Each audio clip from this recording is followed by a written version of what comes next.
नमस्कार मित्रांनो. तुम्हाला जसं मगाशी सांगितलं की कॅन्डलिम आणि पणजीच्या मधला जो एरिया आहे तिकडनं जर आपल्याला पणजीमला जायचं असेल तर ती फेरी लागते. ती फ्री असते, का पैसे वगैरे घेत नाही. त्याच्यामुळे गोवा गव्हर्नमेंटनी सर्व्हिस खूप म्हणजे फॅसिलिटीज वगैरे चांगले केले. आणि जेव्हा आपण त्या फेरीने गोवाला पणजीला पोचतो तर पणजीमधनं बाय रोड तुम्हाला यावं लागतं आणि ही दुसरी फेरी आहे. तर ह्या फेरीने ॲक्च्युअल आपण दिवार आयलंडला जाणार आहे. आता दिवार आयलंडला एक्झॅक्टली काय काय आहे तिथं, मी पहिल्यांदाच चाललो आहे, तर तिथं आपल्याला एक्सप्लोअर करता येईल. तिथं आपण काय काय करणार आहे दिवार आयलंडला किंवा काय काय बघायला मिळेल. आता एक जण ते ज्यांचं तिकीट वगैरे फाडलं तर ते म्हणजे ज्यांनी आपलं तिकीट फाडलं तर त्यांनी सांगितलं आपलं तिथं काय बर्ड सँक्च्युरी किंवा काय अजून तुम्ही टू व्हीलर वगैरे फिरवू शकता, खायला वगैरे पण सगळं बरंच काय काय तिथं. तर बघूयात आता आतमध्ये जाऊन काय आपल्याला नवीन काय एक्सप्लोअर करायला मिळतं. तर फेरी बोट आहे, फ्री आहे. हे काय याचे सगळे लोक टू व्हीलर किंवा कसंही कुठे पलीकडे जायचं असेल तर आपण फेरी बोटनी जातो. आणि आता मला वाटतं किती वेळ लागेल.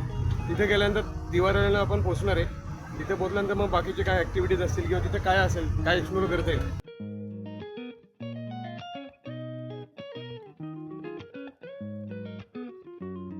मित्रांनो, हे गाभाऱ्यातलं मंदिराच्या आत श्री हटकेश्वर प्रसन्न.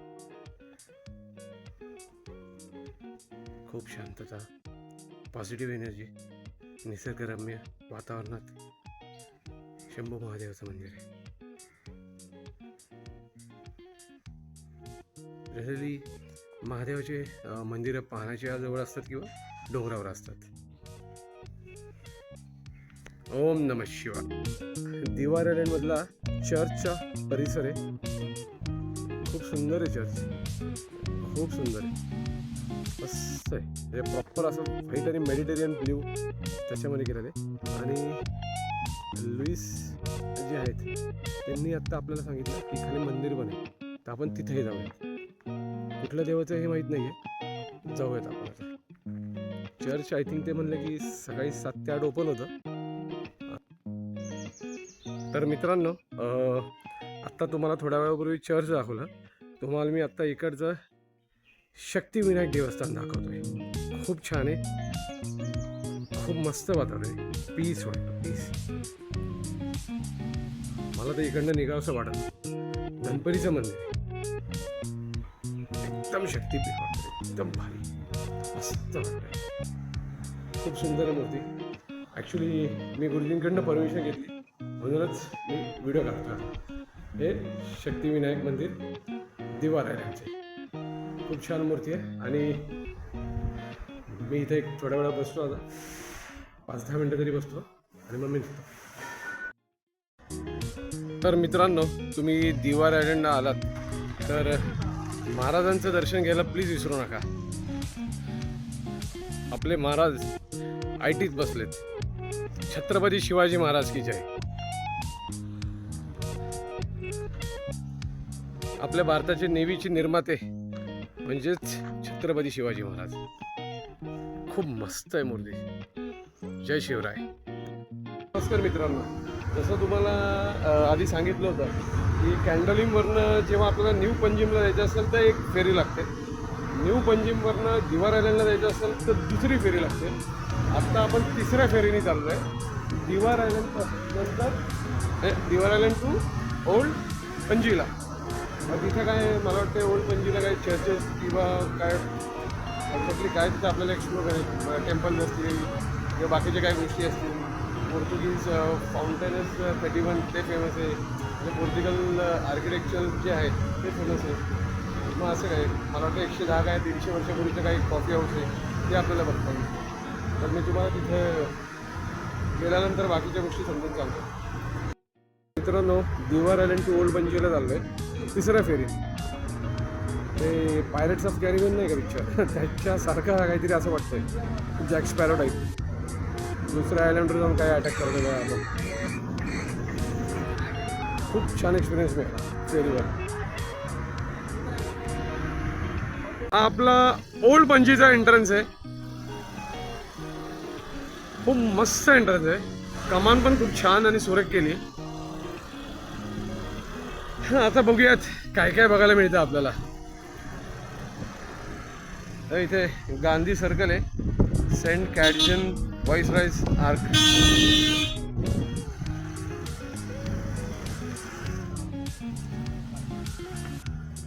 तुम्ही मागे बघतायत पांढऱ्या कलरमध्ये, तर हे सेंट कॅथेड्रल चर्च आहे. खूप सुंदर आहे आणि खूप मस्त आहे. म्हणजे आजूबाजूला जर तुम्ही बघायला गेलं तर पूर्ण ग्रीनरी आहे आणि आर्किटेक्चर पण खूप सुंदर आहे आणि सुरेख आहे. तर मी सजेस्ट करतो तुम्ही या बघायला. खूप छान आहे, अप्रतिम बिल्डिंग आहे ती. आर्किटेक्चर पण खूप छान केलं आहे.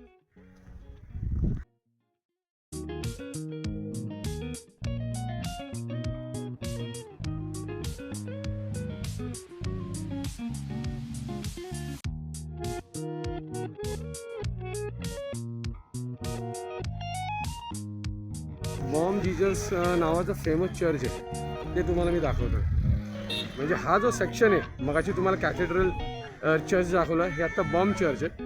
म्हणजे आजूबाजूला 3-4 चर्चेस आहेत, खूप जुने, छान आणि सुंदर आर्किटेक्चर आहे ओल्ड पंजिममध्ये.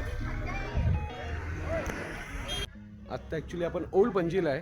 तर जो पोर्तुगीज आर्किटेक्चरमध्ये जसे त्यांनी घरं केले होते जुने कलरफुल वगैरे, ते ही गल्ली आहे ती. ठीक आहे, तुम्ही बघू शकतात.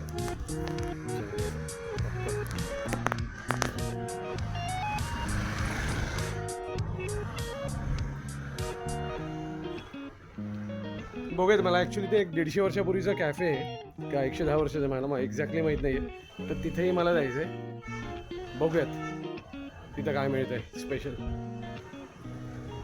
31 जानेरियो कॅफे, खूप जुना कॅफे, 100 वर्षापूर्वीचा काहीतरी कॅफे. पूर्ण त्याचं जर तुम्ही आर्किटेक्चर जर बघायला गेलात तर खूप सुंदर आहे आणि ॲक्च्युली तर खूपच बरीच गर्दी आहे. हे आतमध्ये जर तुम्ही बघायला गेलात तर हे मला वाटते 24/7 काही फुल असतं का काय असं वाटते. बरंच याच्यामध्ये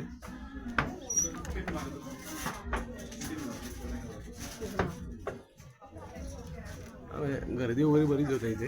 आणि इथे बरेच काय ना काय लाईन वगैरे असते, तर बसायला ॲक्च्युली जागा आतमध्ये पण आहे आणि बाहेर पण आहे. पण आत्ता मला बसायला जागा मिळत नाही, त्याच्यामुळे मला कल्टी मारणं गरजेचं आहे. आत्ता दुसरीकडे जातो मी, आता पार्सल घेऊन जातो मी.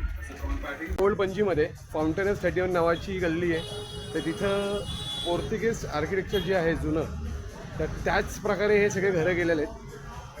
काही ठिकाणी असे कॅफेज वगैरे पण दिलेत, असे बसायला वगैरे कॅफेज आहेत. आणि काही ठिकाणी मला असं वाटतं काही फेनी वगैरे काही काही मला वाटतं पारंपरिक आहे. काही लोकांना ती आवडते, त्याच्यामध्ये तिथं ते जातात. हे असे काही आर्किटेक्चर आहेत. In Goa we met with Kias and Caroline. So I've got 2 friends in Belgium.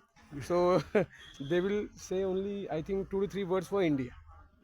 Yeah, India's just amazing. It's a place like you don't find one place like this one. So we enjoyed it a lot. People, food, sceneries. We can't wait to come back. Yeah. Thank you, Kias. You're welcome. And Belgium is a very beautiful country, Yeah. famous for beer and chocolates. Yeah, true. It's true. Thank you. See you.